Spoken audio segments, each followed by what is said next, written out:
Party क्या तय करती है, पार्टी जिसको भी भेजेगी उसके लिए हम लोग सभी लगे हुए हैं। फिलहाल तो हमारा जो टारगेट है वो ये है कि 2024 के चुनाव में माननीय प्रधानमंत्री जी आदरणीय श्री मोदी जी को तीसरी बार प्रधानमंत्री बनाने का संकल्प लेकर हम लोग पब्लिक के बीच में जा रहे हैं। सबका साथ सबका विकास में से किसान अलग क्यों है? किसने कहा किसान अलग है? उसमें लगभग 32 दिनों से हमारी सोसाइटी में धरना दिया हुआ है और अभी तक उसकी कोई सुनवाई नहीं है। की स्थिति इतनी दयनीय हो चुकी है कि उसका समाधान हम सब लोग भरसक प्रयास कर रहे हैं। कुछ विपक्ष के लोग भी, अभी कुछ दिन पहले हम लोग बैठे थे एक जगह, एक सामाजिक कार्यक्रम में हमारी मुलाकात हुई। विपक्ष के विधायक भी थे और भी तमाम जिम्मेवार लोग थे जो धरने में चिल्ला भी रहे हैं, धरने का विरोध भी कर रहे हैं। तो उनका भी कहना है कि यार समस्या तो गंभीर है। नमस्कार, दुनिया की आवाज पर आप सभी का हार्दिक स्वागत है। मैं राहुल चौहान। आज हम मौजूद हैं गांव दसाला में और आज हमारे साथ जो शख्सियत मौजूद है वो किसी परिचय की मोहताज नहीं है, जो हमारे पूर्व चेयरमैन रह चुके हैं और जो बुजुर्गों की शान मनीष चौहान जी हमारे साथ मौजूद है। आज हम उनसे लोकसभा का जो चुनाव है उसके बारे में बातचीत करेंगे और कुछ जनता के सरकार पर इल्जाम है उनके बारे में बात करेंगे। तो मनीष चौहान जी का हम अपने चैनल पर हार्दिक स्वागत करते हैं। बहुत बहुत धन्यवाद राहुल जी। तो मनीष जी, पहला सवाल जो है हमारा ये है, जैसा कि अब लोकसभा के चुनाव आने वाले हैं 2024 में, उसकी आपकी क्या रणनीति है आगे के लिए 2024 के चुनाव के लिए? देखिए राहुल जी, रणनीति तो हम जो नेता होता है, पार्टी क्या तय करती है, पार्टी जिसको भी भेजेगी उसके लिए हम लोग सभी लगे हुए हैं। फिलहाल तो हमारा जो टारगेट है वो ये है कि 2024 के चुनाव में माननीय प्रधानमंत्री जी आदरणीय श्री मोदी जी को तीसरी बार प्रधानमंत्री बनाने का संकल्प लेकर हम लोग पब्लिक के बीच में जा रहे हैं। और रही बात अपनी बात करें तो वो पार्टी के ऊपर है। पार्टी हमें मौका देती है तो निश्चित रूप से हम ये सीट पार्टी को जिताकर और उसमें अपना योगदान देने का काम करेंगे। जैसा कि सरकार का नारा है सबका साथ सबका विकास, क्या ये नारा लेकर ही आप आगे बढ़ेंगे? बेशक, देखिए सरकार का भी नारा है और हम लोग तो अब जहाँ तक तीसरी पीढ़ी हम लोगों की चल रही है, पिछले 50 वर्षों से 55 वर्षों से हम लोग इस क्षेत्र में हैं और समाज सेवा कर रहे हैं। लोगों की जहाँ तक भी हमसे बन पड़ता है, लोगों के लिए दिन रात रहकर हम मेहनत करते हैं। तो उसमें हम सभी धर्मों को, सभी जातियों को, सभी बिरादरी के लोगों को साथ लेकर सभी का सम्मान और सबके काम कराने का में विश्वास करते हैं। और पार्टी तो हमारी इस नीति पर ही है कि सबका विकास, सबका विश्वास और सबका। जनता आपके काम से वैसे तो खुश है मनीष जी, लेकिन कुछ एक दो सवाल जो इल्जाम है जनता के सरकार पर, बहुत ही गंभीर इल्जाम है, उनके बारे में हम आपसे बात करेंगे। जो पहला इल्जाम है जनता का ये है कि सबका साथ सबका विकास आपका नारा है, लेकिन इस सबका साथ सबका विकास में से किसान अलग क्यों है? किसने कहा किसान अलग है? उसमें लगभग 32 दिनों से हमारी सोसाइटी में धरना दिया हुआ है और अभी तक उसकी कोई सुनवाई नहीं है। किसानों का जो मुद्दा है, उनकी दो ही मांगे हैं सरकार से, या तो उनका बकाया भुगतान के लिए एक मांग है और दूसरी मांग है उनके सेंटर के लिए, जो कि आगे का समाधान। तो ये दो मांगे हैं, लेकिन सरकार उस पर सुनवाई नहीं कर रही, या मिल जो अधिकारी है उन पर सुनवाई नहीं कर रहे हैं। देखिए, ऐसा नहीं है कि सुनवाई नहीं कर रहे हैं। कल माननीय उप मुख्यमंत्री जी आदरणीय श्री केशव प्रसाद मौर्य जी शामली में आए थे। उन्होंने भी कल सीधा सीधा दिशा निर्देश जिलाधिकारी महोदय को दिए हैं कि आप एक अपनी वो बनाएं, अपनी एक समिति बनाकर गन्ना विभाग की जो समस्याएं हैं, जैसे कि मूलतः समस्या तो गन्ना भुगतान की है, तो उसके लिए उन्होंने उनको आदेशित किया है तमाम अधिकारियों को कि जिलाधिकारी जल्द से जल्द इसमें एक समिति गठित करें और इसको निस्तारण कराने का। लेकिन मैं एक बात कहूं आपको, मैं राहुल जी आपके चैनल के माध्यम से बताना चाहता हूं। जी जी। मैं भी पिछली बार अभी धरना हुआ था जी जी शामली मिल में जी। एक भूख हड़ताल भी रही थी। मैं मौके पर गया जी, अनशन छुड़वाया जी जी, कुछ दिन का पेमेंट भी करवाया, हमने भी पूरा दबाव बनाया। लेकिन सच्चाई ये है, सच्चाई किसानों को भी पता है, हमें भी पता है, सरकार को भी पता है। ऐसा नहीं है कि सरकार की कोई मंशा खराब है। सरकार पूरा दबाव बनाया हुआ है किसानों के, मिल वालों के ऊपर कि किसानों का भुगतान करें। लेकिन समस्या क्या आ रही है, शामली मिल की स्थिति इतनी दयनीय हो चुकी है कि उसका समाधान हम सब लोग भरसक प्रयास कर रहे हैं। कुछ विपक्ष के लोग भी, अभी कुछ दिन पहले हम लोग बैठे थे एक जगह, एक सामाजिक कार्यक्रम में हमारी मुलाकात हुई। विपक्ष के विधायक भी थे और भी तमाम जिम्मेवार लोग थे जो धरने में चिल्ला भी रहे हैं, धरने का विरोध भी कर रहे हैं। तो उनका भी कहना है कि यार समस्या तो गंभीर है। देखिए, विपक्ष का काम है सरकार के ऊपर चिल्लाना, जी सरकार को इल्जाम लगाना, लेकिन मैं पूरे दावे के साथ, विश्वास के साथ कह सकता हूं, माननीय मुख्यमंत्री जी से हम लोगों की, तमाम जो हमारे जनप्रतिनिधि लोग हैं, तमाम हमारे संगठन के लोग हैं, सभी की नजर इसी पर है कि हम जल्द से जल्द भुगतान कराएं। लेकिन समस्या ये है कि भुगतान की स्थिति नहीं बन पा रही है। धीरे धीरे करके हम किसानों का भुगतान दिलवाने का काम कर रहे हैं। शामली मिल की स्थिति इतनी खराब हो चुकी है, इतनी खराब हो चुकी है, उनके मालिकों के ऊपर दबाव बनवाया है। अभी कुछ चीजें और प्रयास अभी चल रहा है, तो उम्मीद करते हैं कि माननीय मुख्यमंत्री जी के दिशा निर्देश में बहुत जल्द इसमें सख्त कदम उठाया जाएगा, और उम्मीद करते हैं कि गन्ना मिल जब चालू होंगे उससे पहले हम लोग गन्ना भुगतान दिलवाने का काम करें। एक जनता का इल्जाम है कि मनीष जी हमारे बीच पधारे थे, उन्होंने हमें आश्वासन दिया था कि चाहे जीएम की जमीन बिकवा कर या किसी भी तरीके से उसका पैसा दिलवाया जाएगा, ये जनता का इल्जाम है। आपने वादा किया था, वो वादा किस हद तक, कब, कहां तक पहुंचा है? देखिए, हमने जनता से वादा किया था कि आपको हम 21 दिन का भुगतान अभी आपको मिल जाएगा। वो हमने, आप पता कर लीजिए, वो दबाव देकर कैसे कैसे करवाया, उसको हमने करवाने का काम किया है। उस टाइम पर शामली गन्ना मिल ने भुगतान किया है। दूसरा जो बात थी कि हम लोग भाई मिल मालिक के खिलाफ कार्रवाई करेंगे, मैं आज भी उस पर अड़िग हूँ। डीसीओ साहब से मेरी बराबर वार्ता चल रही है, लेकिन क्योंकि पैमाइश से संबंधित मामला, एसडीएम उस दिन माने हमारे तहसीलदार महोदय वहां पर थे, तो तहसीलदार शामली ने उसका पूरा जमीन की पैमाइश करके, क्योंकि मार्केशन उन्हीं को करना था, डिमार्केशन हो चुका है उसका, उन्होंने रिपोर्ट बनाकर भेज दी है। बहुत जल्द इसमें हम लोग भी कोशिश कर रहे हैं कि या तो मिल भुगतान करें, नहीं मिल भुगतान करता है तो भाई एक ही रास्ता है कि मिल वालों के ऊपर मुकदमा दर्ज हो, जिससे वो दबाव बने, तो कहीं ना कहीं उनकी चाहे जमीन बिके। लेकिन जितना मिल का भुगतान है, मैं आपको बता देना चाहता हूँ, जो जमीन निकली है, जो डिमार्केशन हुआ है, और जो मेरे पास मुझे अधिकारियों ने बताया है, तहसीलदार और एसडीएम उन्होंने शामली ने, तो उसके अकॉर्डिंग हम अगर उनकी सारी वो नीलाम भी करते हैं तो शायद तब भी उनकी वो पूर्ति नहीं कर पाएंगे, क्योंकि पूरी जमीन उनके नाम नहीं है। कुछ में मिल बना हुआ है, कुछ जगह खाली है, कुछ मतलब लीज पर है। तो अगर उसको हम सारा भी नीलाम भी करते हैं तो मैं नहीं समझता कि उसके बाद भी समस्या का समाधान हो पाएगा। लेकिन हम ये कहते हैं कि कुछ तो समाधान होगा।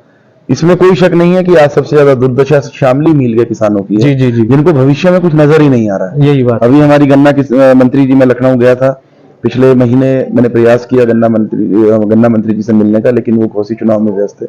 अभी हम जाएंगे लखनऊ, उनसे बैठ के इसमें वार्ता होगी, माननीय मुख्यमंत्री जी से भी वार्ता होगी। तमाम हमारे जो जनप्रतिनिधि लोग हैं, तमाम लगे हुए हैं, मैं अपनी बात नहीं करता, हमारी पार्टी के, संगठन के तमाम लोग, हमारी कोशिश ये है कि हम जल्द से जल्द गन्ना भुगतान हम कराने का काम करें।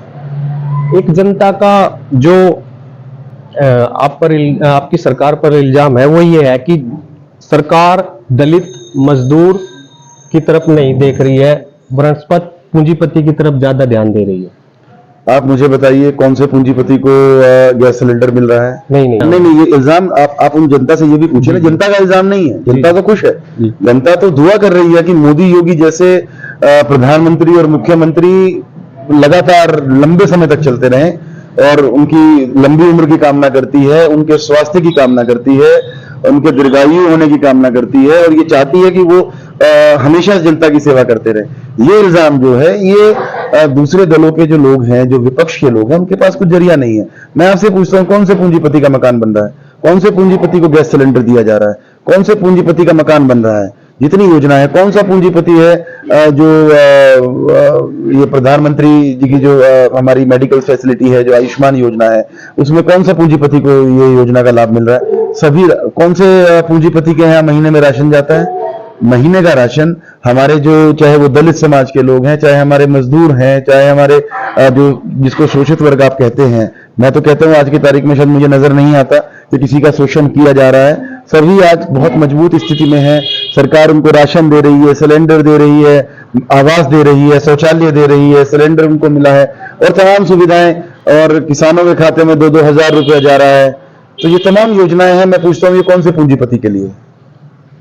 अब ये आप अगर आप जनता आपसे सवाल करती है, या मैं कहूं मेरे भी कुछ विपक्ष के साथी सवाल करते हैं, तो आप उनके सामने रखिए ना ये उपलब्धियां सरकार की। कौन सी सरकार ने ये योजनाएं दी हैं? आज कन्याओं की वैवाहिक, मुख्यमंत्री वैवाहिक योजना है, बताइए कितना बड़ा लाभ है, गरीब कन्याओं की शादी होती है।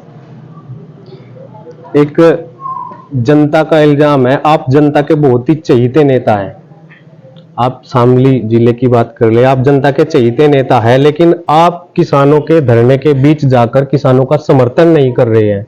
इस बात से जनता बहुत खफा है। देखिए, मैं पिछली बार भी गया था, और अभी मैं आपको बताऊं, मैं लगभग 10-15 दिन से मेरा स्वास्थ्य थोड़ा सा गड़बड़ था, और मुझे कुछ प्रॉब्लम आई फिजिकली, तो मैंने लगभग हफ्ता भर तो मैंने रेस्ट किया। मेरे पास फोन आया था धरने से। अच्छा, हम लोग भी, हमारा प्रयास ये है कि हम जब धरने में जाएं, देखो मैं खुद किसान परिवार से आता हूं, मुझे कोई आपत्ति नहीं है। देखिए, डरेगा वो, बचेगा वो जिसने कुछ किया नहीं है। हम 24 के 24 घंटे पब्लिक के बीच में रहते हैं। रात को 2-2 बजे, 3-3 बजे भी लोग हमारे पास काम के लिए आते हैं, तो इमरजेंसी होती है, हम उनके काम करते हैं। मेरा आपसे कहना यह है कि मुझे कोई डर नहीं है उनके बीच में जाने का, लेकिन मैं ये चाहता हूं कि मैं कोई ठोस आश्वासन लेकर, कोई मजबूत कोई निर्णय सरकार ले, तभी हम उनके बीच में जाएं। मैं खुद एक किसान परिवार से हूं, उनके बीच का हूं, तो मुझे कोई प्रॉब्लम नहीं है उनके साथ बीच में जाने की। मैं कल भी किसान था, मैं आज भी किसान हूं, कल को मैं किसी और बड़े पद पर ही पहुंच जाऊंगा तो भी मैं किसान का बालक ही रहूंगा, किसान ही रहूंगा। हम लोग खुद खेती करते हैं, पशुपालन करते हैं, हम लोगों के बीच में रहते हैं। किसानों के साथ ही हमारा उठना बैठना, हमें यहाँ तक पहुंचाने का काम भी किसान भाइयों ने किया है हमारे, क्योंकि हमारा तो सबका किसान परिवार है, सभी हमारे बीच में रहते हैं, हम उनके बीच में रहते हैं। तो ऐसा कुछ बचाव कोई ऐसा नहीं है कि मैं उनके बीच में हम जाना नहीं चाहते। हम तो निरंतर उनके बीच में हैं, बराबर उनसे बात भी हो रही है, और निरंतर हम अधिकारियों के ऊपर, आप जिलाधिकारी महोदय से पूछिएगा, आप डीएसओ साहब से पूछिएगा कि मैं हर हफ्ते में उनको कितनी बार इस चीज के लिए प्रेशराइज करता हूँ, इसका समाधान निकालिए। लेकिन कुछ दिक्कतें आ रही हैं, कुछ टेक्निकली दिक्कतें हैं, जिसमें हम अधिकारी भी उसको नहीं कर पा रहे हैं, सरकार भी उससे कोई ना कोई एक रास्ता निकालने का काम कर रही है कि हम लोग उसका कुछ रास्ता निकालें, ये समस्या का हल हो। और बहुत जल्द हम उम्मीद करते हैं कि किसानों के बीच में जाएंगे और मजबूती के साथ कोई एक मजबूत उसका समाधान लेकर, कुछ उसका जो समस्या है उसका एक निस्तारण कराकर उसके बाद हम लोग जाएंगे। सरकार सुरक्षा का वादा करती है, कई हद तक सुरक्षा, बहुत ही ज्यादा मात्रा में सुरक्षा मिली भी है। सरकार, ऐसी सरकार, मतलब जैसी बीजेपी सरकार में सुरक्षा मिली है, ऐसी कोई सी और सरकार सुरक्षा नहीं दे पाई है। लेकिन दिन प्रतिदिन जो किसानों की ट्यूबवेल है, उनके तार कट जाते हैं और उनके ट्यूबवेल पर नुकसान होता है और पुलिस कोई कार्रवाई नहीं करती है। इसके बारे में आपका क्या कहना है? देखिए, मैं एक चीज कहता हूं आपको, और जनता से भी मैं आपके चैनल के माध्यम से सवाल करता हूं, हम खुद भी उसी में आते हैं, क्योंकि हमने खुद से भी पूछा, क्या हर चीज सरकार ही करेगी? क्या हर चीज के लिए सरकार जिम्मेवार है? हम खुद दोषी हैं। कल समस्या आई, पशु जो छुट्टा पशु घूम रहे हैं, मैं आज आप लोगों से सवाल करता हूं, छुट्टा पशु घूम रहे हैं, किसकी गलती है? तो किसान आज पूरा टेक्नोलॉजी में इतना आगे चला गया है, हमें बैलों की जरूरत नहीं है, हम लोग पशुपालन नहीं करते हैं। पशुपालन, आज आप गांव में जाइए, मैं यहाँ पर बैठक में बैठा हूँ जी, चौपाल है, चौराहे पर है जी, आता जाता रास्ता है, दूध निकलने का समय हो रहा है, अभी 1 घंटे बाद आप देखिएगा, जिस तरह शहरों में सब डोलू लेके दूध लेने जाते थे 2 किलो 4 किलो, आपको यहाँ पर लाइन लगी मिलेगी। बराबर में डेयरी है हमारे पास में, आपको यहाँ देखिएगा, यहाँ पर अभी लाइन लगेगी गाँव के लोगों की।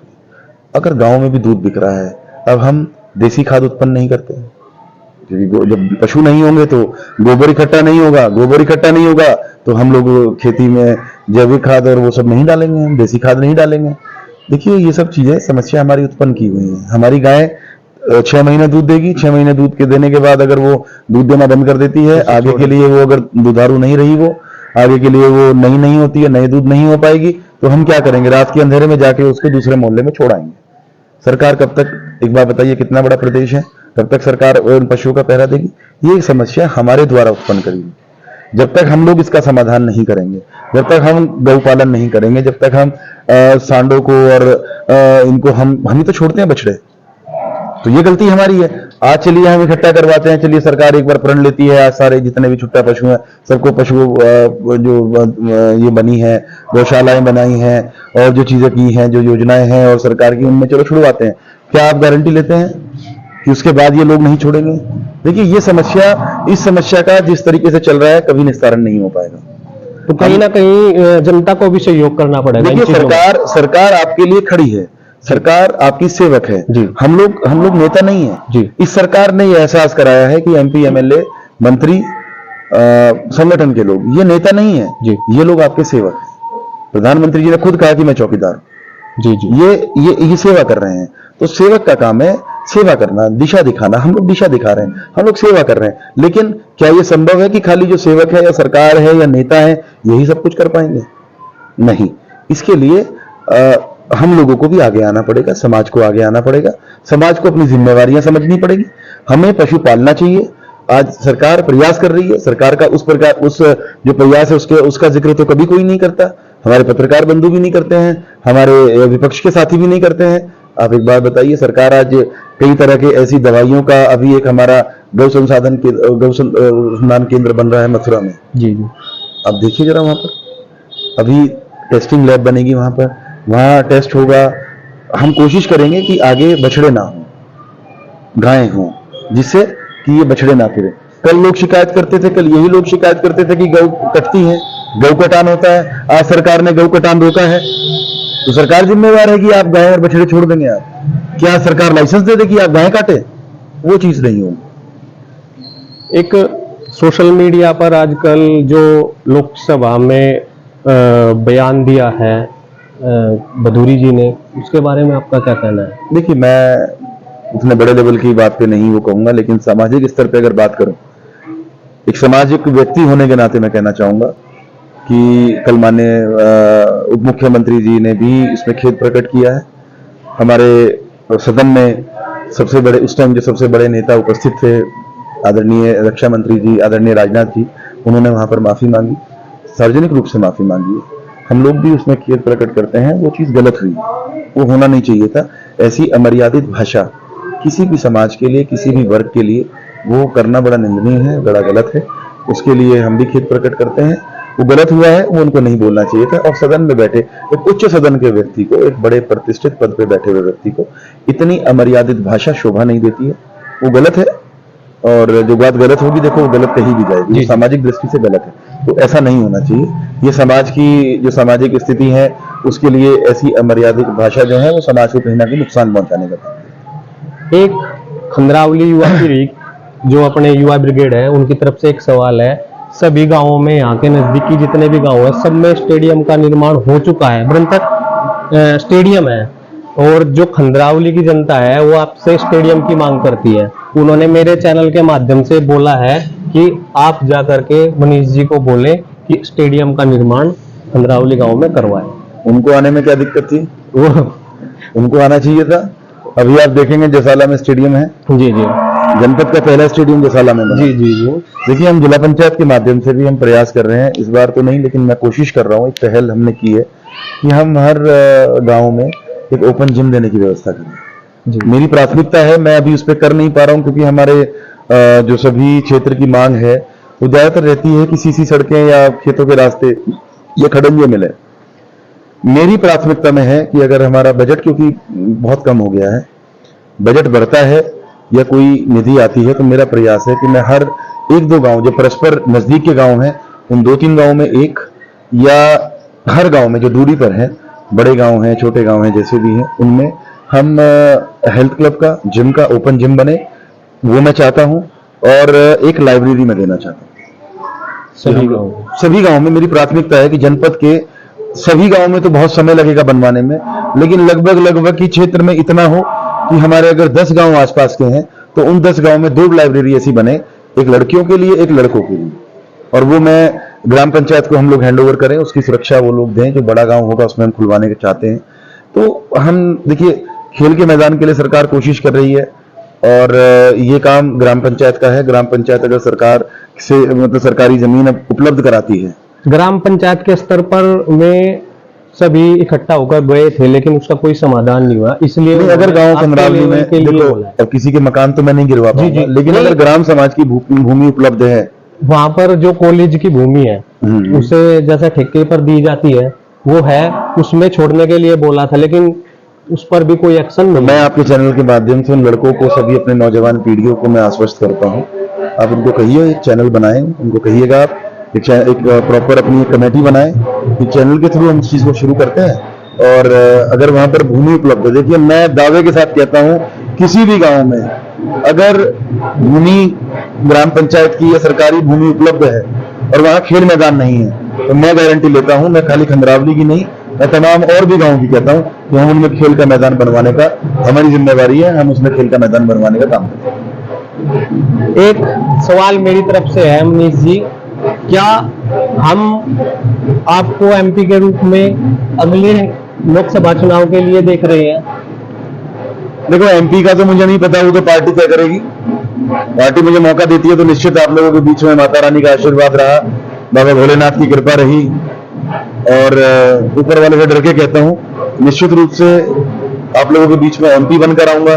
और बस मेरा एक ही कहना है, वो तो 5 साल जब मेरे कार्यकाल के पूरे हो जाएंगे तो वो रिपोर्ट कार्ड जनता खुद देगी, लेकिन मैं इस उम्मीद के साथ इस चुनाव मैदान में जाऊंगा कि एक लोगों की सोच बदलने का काम मैं करूंगा।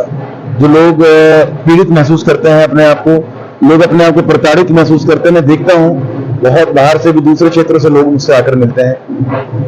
कैराना विधानसभा की बात करूं तो मैं बहुत आदमी मेरे पास कैराना विधानसभा के लोग आते हैं, और दोनों ही वर्गों के, हिंदू भी और मुस्लिम भी, हमारे सिख समाज के लोग भी जुड़े हुए हैं, सभी आते हैं मेरे पास एक उम्मीद के साथ आते हैं।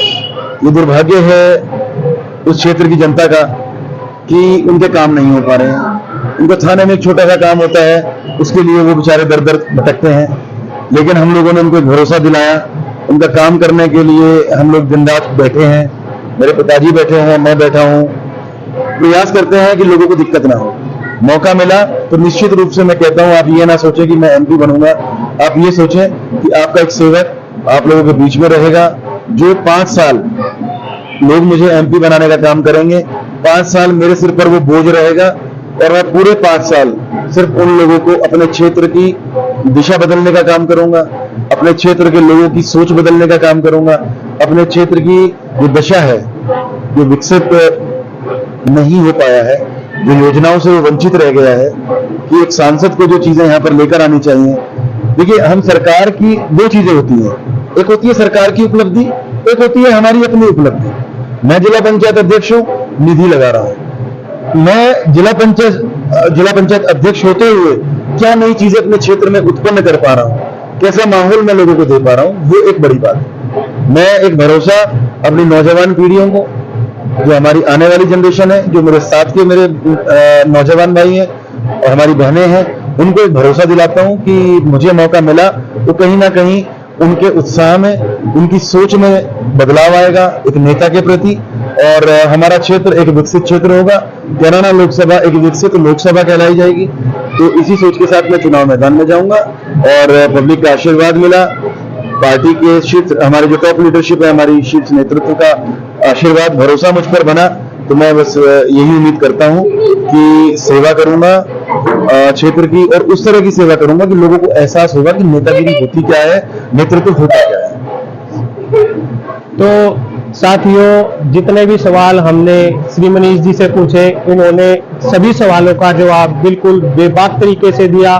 तो हम श्री मनीष जी का, अपने कैमरामैन प्रशांत चौहान और मैं इनका तहे दिल से धन्यवाद करता हूं, और इन्हें आने वाले लोकसभा चुनाव के लिए हार्दिक बधाई देता हूं कि ये अपना परचम अच्छे तरीके से उस चुनाव में लहराए, और जो किसानों का मुद्दा है, मजदूरों का मुद्दा है, उसको अच्छे तरीके से लेकर के सरकार के पास जाए और उसका निवारण करे। तो मैं धन्यवाद करता हूं मंत्री जी का, आपने कीमती समय हमारे चैनल को दिया। धन्यवाद।